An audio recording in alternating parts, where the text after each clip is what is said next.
Сәлем достар, арнамызға қош келдіңіздер.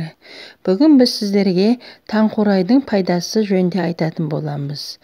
Таңқурайдың құрамында қант, пентон, органикалық қышқылдар С, В, П, Д, Е, К, А дәрумендері, жасұнық, калий, мырыш, фосфор, кальций, иод, цинк, хром, кобальт және хош иісті заттар бар. Халықтық медицинада оны ежелден бері ем-дом үшін пайдаланады. Жапырағы да, гүлдері де, жидегі де емдік қасиеттерге өте бай.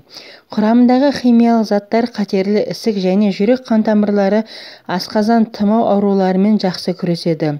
Ұмытшақтыққа да, қатты қаназдыққа да, көз көру қызметіне де аса пайдалы. Таңқурай шырыны тыныс алу жолдарына, суы ішуге, қышымаға, қан қысымының артуына, мастықты жазуға таптырмас көмекші. Балмен, шаймен ішу керек. Шырынымен аузыңызды шайсаңыз, тіс жиегі ауруларына жақсы болмақ. Жапырақтарын күнге күйгенде бетіңізге қолданып көріңіз.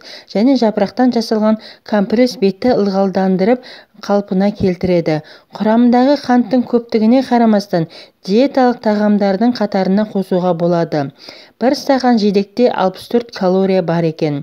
Таңқурай қышыма, терінің қабынуы сынды аллергиялық реакциялар тудыруы мүмкін. Сондықтан тұз байлану, бүйректің қабынуы ауруларында оған жоламаған дұрыс.